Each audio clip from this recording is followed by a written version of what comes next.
नमस्कार, welcome to career 247। मैं हूं प्रशांत धवन। नाउ 20 दिन से भी ज्यादा हो चुके हैं और भारत की स्टेट केरला में एक ब्रिटिश F-35 फाइटर जेट पड़ा हुआ है। और जब मैं कहता हूं वर्ड पड़ा हुआ है, यही वर्ड यहां पर यूज करना पड़ेगा, क्योंकि ये F-35 फाइटर जेट जो यूएसए भारत को बेचना चाहता था, आपको याद होगा जेडी वैंस भारत में आए थे और ओपनली कहा था कि भारत को सर्वश्रेष्ठ फाइटर जेट परचेज करना चाहिए और इसलिए F-35 परचेज करो, आपके डिफेंस के लिए सबसे बढ़िया रहेगा। उसके बाद कई बार ट्रंप ने, कई बार इनके वेरियस और मिनिस्टर्स ने F-35 की बात करी, मगर पिछले 20 दिनों में पूरे भारत ने जो ये F-35 फाइटर जेट देखा है केरला में, जो वापस उड़ भी नहीं पा रहा, ना यूके जा पा रहा है, इसकी मरम्मत भी नहीं हो पा रही आज के समय। और अब न्यूज ये आ रही है कि इसको यहां से अगर हटाया जाएगा ना, तो मोस्ट प्रॉब्ली तोड़ के इसको ले जाएंगे।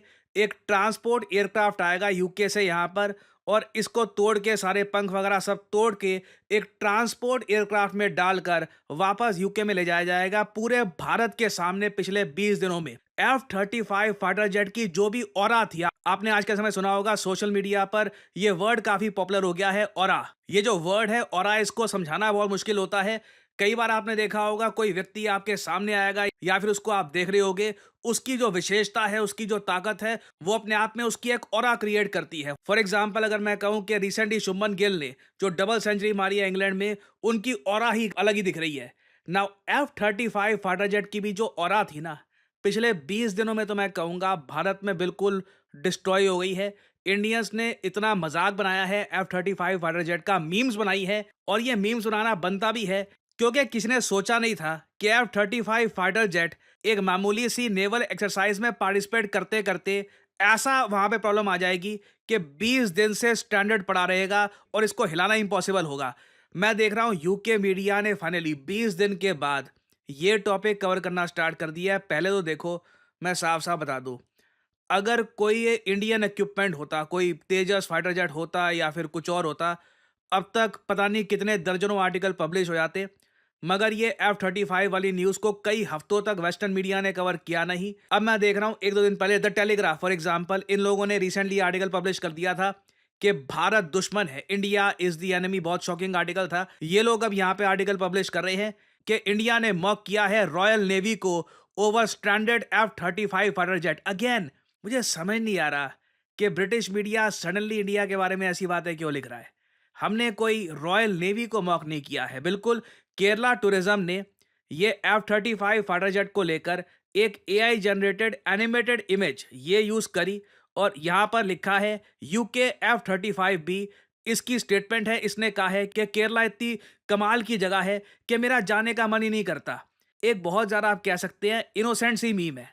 आप जानते हैं, मैं जानता हूं, यही कोई इंडिया का कोई होता ना फाइटर जेट, ये कोई गांव के लोग कुछ गायें बैल वगैरह कुछ सांप वगैरह वो दिखा रहे होते, और उसके बाद इंडियंस जब बोलते कि ये रेसिज्म है, ये गलत तरीके से हमको यहाँ पर ये दिखाया जा रहा है, तो उसके बाद वेस्टर्न मीडिया कहता कि हम तो यहाँ पर मजाक कर रहे हैं। अब देखो, इतने नॉर्मल से मजाक को लेकर भी ना ब्रिटिश मीडिया ये रिपोर्ट कर रहा है कि हमने यूके की रॉयल नेवी को मॉक किया है, और अगेन इंडिया ने मॉक किया है कि जैसे भारत सरकार बैठ के यहाँ पर मॉक कर रही है। तो देखिए, यूके की नौसेना को ये देखकर पीड़ा बहुत है कि इनके F-35 फाइटर जेट जो क्राउन जूल है आज के समय यूके की नेवी का, इसका इतना बुरा हाल हो चुका है कि ये बिल्कुल टेक ऑफ नहीं कर पा रहा, और इसको डिसमेंटल करके भारत से निकाला जाएगा। बट अगर यहाँ पे आपका सवाल ये है कि क्या ये F-35 फाइटर जेट भारत के एयर डिफेंस को टेस्ट करने के लिए भेजा गया था?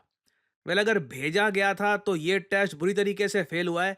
देखो यहाँ पर हुआ क्या, 14 जून 2025 को भारत और यूके ये अरेबियन सी में बिल्कुल केरला के कोस्ट के करीब एक युद्ध अभ्यास कर रहे थे। यूके के एयरक्राफ्ट कैरियर से F-35 उड़ा। कुछ क्लाइमेट में कुछ हवा जरा चल रही थी, थोड़ा सा तूफान सा आया, और इसको इमरजेंसी लैंडिंग करनी पड़ी। कोई ऐसा नहीं है कि कोई चीज़ ने हिट किया है इसको, कुछ नहीं, अचानक से बस इसको इमरजेंसी लैंडिंग करनी पड़ी। और ये केरला में हमने अनुमति दे दी, भारत ने अनुमति दे दी कि ठीक है F-35 को केरला की एयर स्ट्रिप में आप इसको लैंड कर लीजिए, नहीं तो ऑब्वियसली ये क्रैश कर जाता। अब इंटरेस्टिंग बात देखिए, जैसे ही F-35 भी भारत में लैंड हुआ, भारतीय एयरफोर्स ने ये ट्वीट करी थी इमीडिएटली कि F-35B को हमने डिटेक्ट कर लिया था और इसको आइडेंटिफाई कर दिया था बाय IACCS नेटवर्क। IACCS की फुल फॉर्म है integrated air command and control system. ये एक ऑटोमेटेड कमांड और कंट्रोल सिस्टम है एयर डिफेंस के लिए जो इंडियन एयरफोर्स यूज करती है। ये ऑल ओवर इंडिया काम करता है। कोई फाइटर जेट चाहे किसी भी लेवल का हो, ये लोग आज के समय इतने कैपेबल हैं कि जल्दी से जल्दी इसको डिटेक्ट कर लेते हैं। और इंडिया ने ओपनली ये बात दुनिया को भी बताई, हालांकि वेस्टर्न मीडिया ने इस बात को बिल्कुल ना के बराबर कवर किया है। क्यों? ह्यूज एम्बैरेसमेंट है कि एक तो F-35 फाइटर जेट 20 दिन से टेक ऑफ नहीं कर पा रहा। दूसरी बात, भारत ने बहुत ही आसानी से अपने एयर डिफेंस नेटवर्क से इसको डिटेक्ट कर लिया था।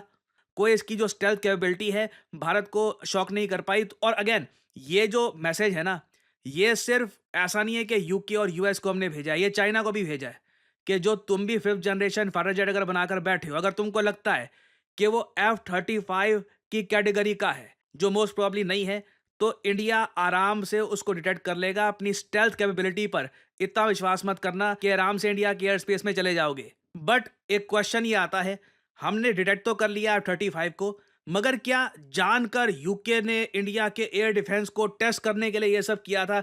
देखिए, इसके चांसेस कम लग रहे हैं ऑनेस्टली। मैं आपको साफ-साफ बता रहा हूँ, क्योंकि all of this is so embarrassing for UK. I mean, इनको अगर करना होता टेस्ट 10 तरीके और होते। इनके टेस्ट करने के लिए ही आते ना, तो दूसरे तीसरे दिन में F-35 फाइटर जेट उड़ जाता और ये इसको ले जाते वगैरह। ये इस तरीके से F-35 का जो मजाक बना है, जो ना सिर्फ इंडिया में, अब तो खैर ये ग्लोबल इशू बन गया है, कई कंट्रीज इसको नोट कर रही हैं। इससे F-35 की जो ब्रांड वैल्यू है ये बहुत ज़रा गिरी है। और मुझे लगता नहीं है इसलिए कि ये कोई बहुत बड़ा कोई प्लान था भारत के एयर डिफेंस को टेस्ट करने का। और ऑनेस्टली यूके भारत का एयर डिफेंस टेस्ट करना भी क्यों चाहेगा? That doesn't really make any sense.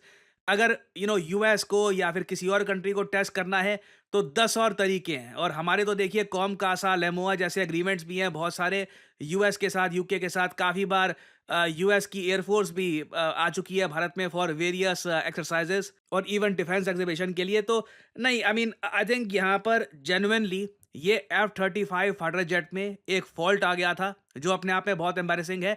और उसके बाद से 20 दिन हो गए हैं ये भारत में पड़ा है। और अब जाकर ये इशू रिजॉल्व करने के लिए पहले तो एक टीम भेजी गई 40 इंजीनियर्स की। ये यूके से आए थे। ये बिल्कुल भी इस फाइटर जेट को वापस चला नहीं पाए। और अब घूम फिर के बात यही आ रही है कि इसको तोड़कर वापस यूके ले जाया जाएगा। सो अगेन, इस पूरे इशू को लेकर देखिए, थ्योरीज बहुत सारी बन सकती है, क्योंकि बहुत ही एक विचित्र घटना है। मगर मैं यूजुअली फैक्ट्स के हिसाब से काम करता हूं, जो काफ़ी हद तक ऑफिशियल वर्ड है उसके हिसाब से वीडियो बनाता हूं। तो लगता नहीं है कि यहाँ पर यूके ओपनली इंडिया का एयर डिफेंस टेस्ट करने की कोशिश कर रहा था। अगर कर रहे होते तो ऑब्वियसली उसके बाद और कोई ना कोई स्टेटमेंट ज़रूर आती। और अभी देखिए, इस टॉपिक से रिलेटेड बहुत सी अपडेट्स आएंगी, बहुत कुछ सुनने को मिलेगा। और अगेन, मुझे ये बात बोलनी पड़ेगी, यूके मीडिया लगातार बहुत ज़्यादा हॉस्टाइल हो चुका है टुवर्ड्स इंडिया। पहले बीबीसी थोड़ी ऐसी हेडलाइन डालता था, अब तो द टेलीग्राफ वगैरह सारे ही इंडिया के बारे में जब भी कोई बात मेंशन होती है तो दे आर वेरी अग्रेसिव। और इसके पीछे एक बड़ा रीज़न ये भी है, ऑफ कोर्स मैंने इस पर वीडियो बनाई थी कि यूके अब वॉर रेडी हो रहा है। और ऑब्वियसली जब मैं कह रहा हूँ वॉर रेडी, तो ये वॉर सीधी सी बात है, जापान पे करेंगे नहीं। यूके वॉर रेडी हो रहा है रशिया के लिए। तो कोई भी कंट्री जिसके रिमोटली भी फ्रेंडली रिलेशन दिखते हैं इनको रशिया के साथ, उसको ये टारगेट भी करना स्टार्ट कर देंगे। सो अभी बहुत सी अपडेट्स आएंगी। कुछ मेजर अपडेट होती है तो मैं आपके लिए वीडियो लाता रहूंगा। आप लोग यकीन नहीं करेंगे कितने सारे लोगों से मैं मिलता हूँ और उनसे बात करता हूँ, और उनका एक ही सवाल होता है कि करियर में अब क्या करें। यू नो व्हाट, मुझे मैथमेटिक्स इतना अच्छा लगता नहीं है, कोडिंग वगैरह सीखने में मेरा मन नहीं लगता, मुझे कुछ और एक मतलब क्रिएटिव जॉब जहाँ पे मैं अर्ली स्टार्ट कर सकूँ, वैसा कुछ सजेस्ट करिए। वेल, मैं यहाँ पे आपको बताना चाहता हूँ डिजिटल मार्केटिंग के बारे में। डिजिटल मार्केटिंग के अंडर आपका करियर कैसा हो, इस फील्ड के अंडर आप बन सकते हैं डिजिटल मार्केटिंग असिस्टेंट, आप बन सकते हैं एक एसईओ राइटर, आप बन सकते हैं सोशल मीडिया स्पेशलिस्ट, आप बन सकते हैं एक एसईओ मैनेजर, एक कंटेंट मैनेजर। डिजिटल मार्केटिंग के अंडर आपको जॉब मिल सकती है वेरियस सेक्टर्स में, और ये जॉब्स लगातार बढ़ती जा रही हैं। एंड सिमिलरली आप देखोगे डिजिटल मार्केटिंग के जो कोर्सेज हैं ये भी दुनिया भर में, चाहे यूएस हो, यूरोप हो, हर जगह ये कोर्सेज बढ़ते जा रहे हैं। और आप एक बात नोट करिएगा, ज़्यादातर जो ये कोर्सेज़ हैं बहुत ज़्यादा महँगे होंगे, सिर्फ़ इंग्लिश लैंग्वेज में होंगे और ये कोर्सेज़ बहुत छोटे होते हैं। 2-3 महीनों में ना हो गया कोर्स हो गया आपका, आपको बस आगे भेज दिया जाएगा। करियर 247 पे आज के समय सबसे ज़्यादा जो पॉपुलर और इन डिमांड कोर्स है इंटरेस्टिंगली, ये हमारा डिजिटल मार्केटिंग कोर्स है। रीज़न मैं आपको बताता हूँ क्या है। डिजिटल मार्केटिंग एक ऐसी स्किल है जो एक एंट्री लेवल जॉब जो एक आदमी ढूंढ रहा है, अभी अभी 12th क्लियर करी है, पहली जॉब ढूंढ रहा है, कहीं पर जॉब एक्सपीरियंस मिल जाए, उसके लिए डिजिटल मार्केटिंग बहुत ही एक इंपॉर्टेंट जरिया हो सकता है अपनी पहली जॉब प्राप्त करने का। जो ऑलरेडी लोग जॉब कर रहे हैं वो काफ़ी बार डिजिटल मार्केटिंग का कोर्स करके अपने आप को अपस्किल करते हैं और साथ ही साथ बहुत से लोग जो खुद का बिजनेस रन करते हैं वो जानना चाहते हैं आज के समय कि डिजिटल मार्केटिंग कैसे काम करती है, खुद के ब्रांड को वो कैसे प्रमोट कर सकते हैं। और इसलिए मैं कहूँगा करियर 247 का डिजिटल मार्केटिंग कोर्स ये फ्यूचर का कोर्स नहीं है, this is the course of now.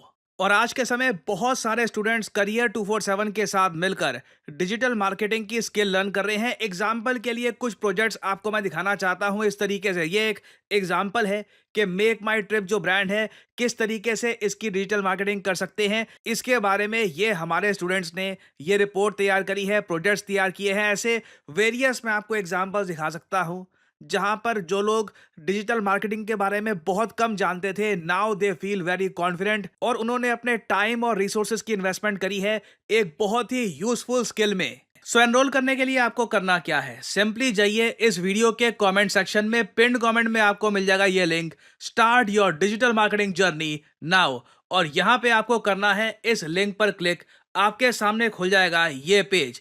इधर अपना नाम, ईमेल आईडी, फोन नंबर और ऑब्वियसली डिस्काउंट कोड यहाँ पे डाल देना PD10, ताकि जो प्राइस है इस कोर्स का इससे बहुत ज्यादा कम प्राइस में आपको ये कोर्स मिले। अगर आप कोड डालना भूल जाओगे तो प्राइसेस आपको काफी इंक्रीज मिलेंगे यहाँ पर। So always enter the code PD10 and simply apply, that's all I am saying, simply apply. Career 247 की तरफ से कंसल्टेंट आपको कॉल करेंगे, आप बात कर सकते हैं, जानकारी और ज्यादा प्राप्त कर सकते हैं और आप स्टार्ट कर सकते हैं अपनी journey in the world of digital marketing. और याद रखिएगा, this is not just digital marketing, this is digital marketing with generative AI। So इसी नोट के साथ यह वीडियो का अंत। Thank you for listening and as I always say, may the gods watch over you.